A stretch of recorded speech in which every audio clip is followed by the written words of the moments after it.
শিক্ষকদের উপর আক্রমণকে জানাই উগ্র জাতীয়তাবাদ ধর্মীয় আবেগকে ব্যবহার করে সাম্প্রদায়িক উত্তেজনা তৈরি করাকে জানাই সাম্প্রদায়িকতা সন্ত্রাসবাদের বিরুদ্ধে লাল ঝান্ডা লড়াই চলছে। সাম্প্রদায়িকতা সন্ত্রাসবাদের বিরুদ্ধে লাল ঝান্ডা লড়াই চলছে। সন্ত্রাসবাদের বিরুদ্ধে আমাদের লড়াই চলছে।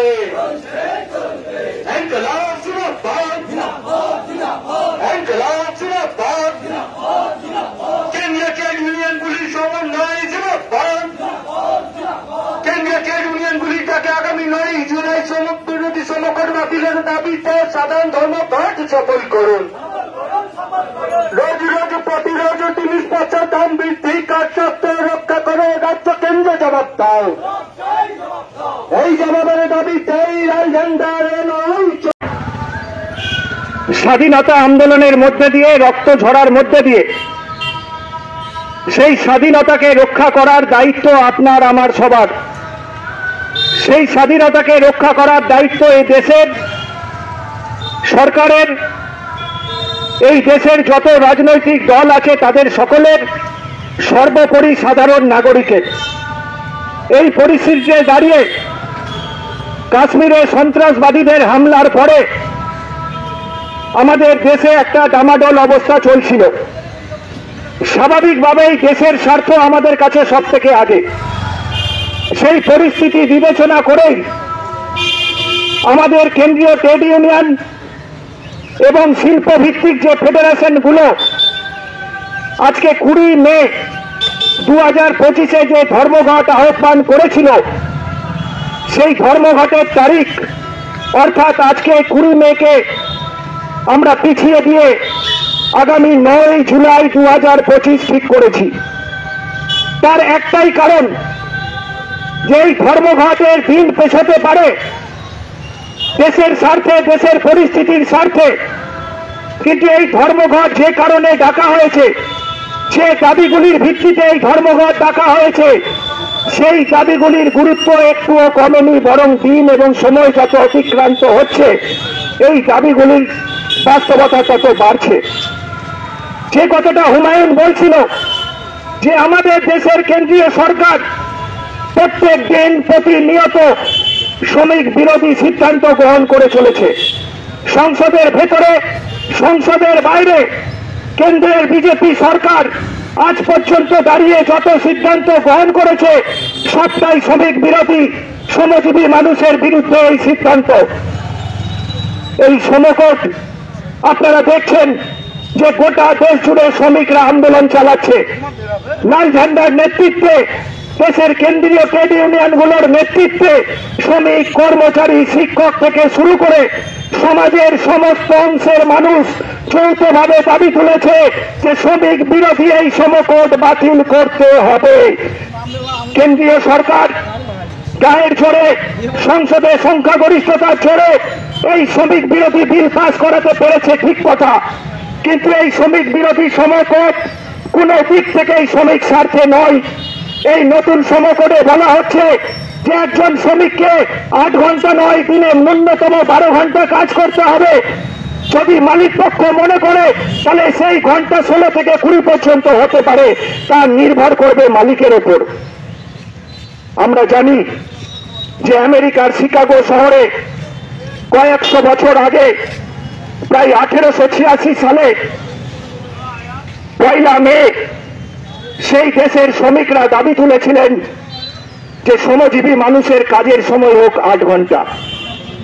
প্রত্যেকটা শ্রমিক 8 ঘন্টা কাজ করবেন, 8 ঘন্টা সময় থাকবে তার বিনোদনের জন্য, 8 ঘন্টা সময় থাকবে তার বিশ্রাম এবং পরিবারের জন্য। বহু লড়াই, আন্দোলন, রক্ত ঝরিয়ে এই স্বাধীনতা, এই 8 ঘন্টা কাজের অধিকার দাবি শ্রমিকরা আদায় করেছিল।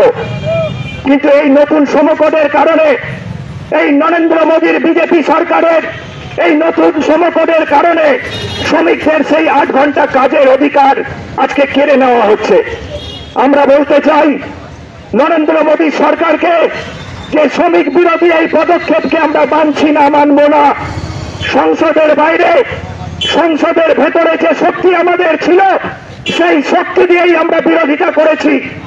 আজকে গোটা দেশ জুড়ে শ্রমজীবী মানুষ, শ্রমিকরা নরেন্দ্র মোদীর চোখে চোখ রেখে বলছে যে এই শ্রম কোড বাতিল করতে হবে, এছাড়া বিকল্প কোনো রাস্তা নেই।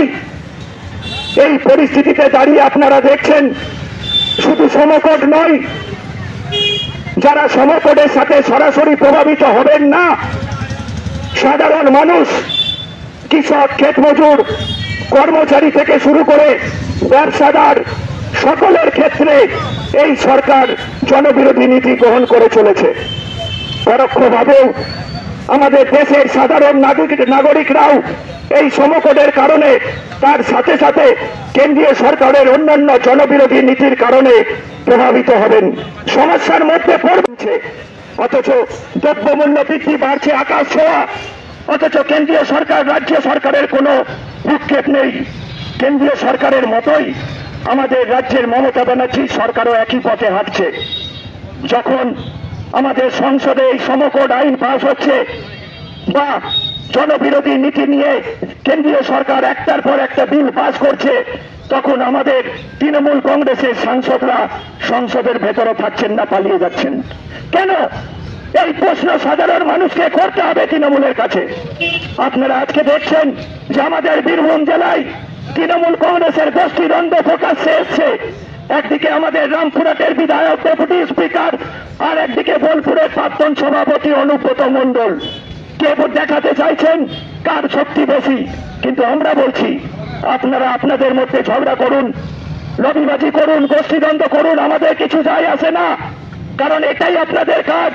জনগণের স্বার্থে, সাধারণ শ্রমিকের স্বার্থে আপনাদের ভাবার সময় নেই।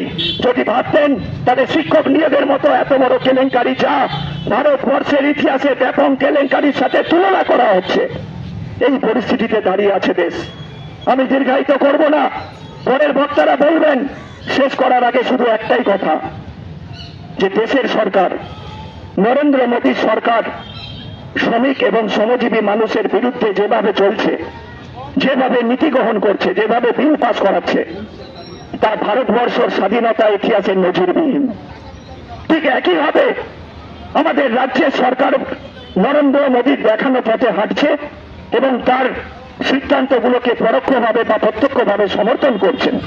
এখানেই আপত্তি যে শ্রমিক স্বার্থে বড় বড় কথা বলবেন মুখ্যমন্ত্রী, সাধারণ মানুষের স্বার্থে বড় বড় কথা বলছেন, আর যখন দুর্নীতির প্রতিবাদে যোগ্য শিক্ষকরা আন্দোলন করছে, লড়াই করছে, তখন তাদেরকে লাঠিপেটা করছেন। একই বিচার। তার স্বার্থে মমতা ব্যানার্জি এই শিক্ষকদেরকে পেটাচ্ছেন রাস্তায়। এর জবাব চাইবেন না? তৃণমূল কংগ্রেসের ঘরের অনেক ছেলে আছেন আমাদের স্বীকার করতে কোনো দ্বিধা নেই, তার মধ্যে যোগ্য আছেন অযোগ্য আছেন, কিন্তু যারা যোগ্য ছিলেন তাদের কি অপরাধ ছিল? তাদের চাকরি ফিরিয়ে দেওয়ার জন্য আমাদের রাজ্য সরকারকে যোগ্য অযোগ্য প্রার্থীদের তালিকা প্রকাশ করার জন্য আদালত একাধিকবার বলেছে, কিন্তু সরকার প্রকাশ করছে না। তার একটাই কারণ যে প্রকাশ করলেই সরকারের দুর্নীতি প্রকাশ্যে আসবে। আমি দীর্ঘায়িত করব না, যে কথাটা বলে শেষ করব যে এই সমস্ত ঘটনার প্রতিবাদে আমাদের দেশের, রাজ্যের, আমাদের জেলার সমস্ত অংশের মানুষের স্বার্থে আগামী 9 জুলাই যে দেশব্যাপী সাধারণ ধর্মঘটের আহ্বান কেন্দ্রীয় ট্রেড ইউনিয়ন এবং শিল্পভিত্তিক ফেডারেশনগুলো জানিয়েছে, আপনারা এই ধর্মঘটকে সফল করুন এবং এই ধর্মঘটে সামিল হন। এছাড়া আমাদের সামনে কোনো পথ নেই। যখন দেয়ালে পেট থেকে যায় তখনই ধর্মঘটের রাস্তায় হাঁটতে হয়। তার সাথে সাথে এটাও বলতে হবে যে যখন বিপদ সাম্প্রদায়িকতা হয়ে ওঠে তখন প্রতিবাদ না করাটাই অপরাধ। স্বাভাবিকভাবেই আপনারা এই দুটো ঘটনার বা এই দাবির ওপর আমাদের সাথে থাকবেন, আমাদের সমর্থন করবেন, সেই আশা আকাঙ্ক্ষা রেখে আমি আমার কথা শেষ করছি। এই ক্লাব জিন্দাবাদ, শ্রমজীবী মানুষের ঐক্য জিন্দাবাদ।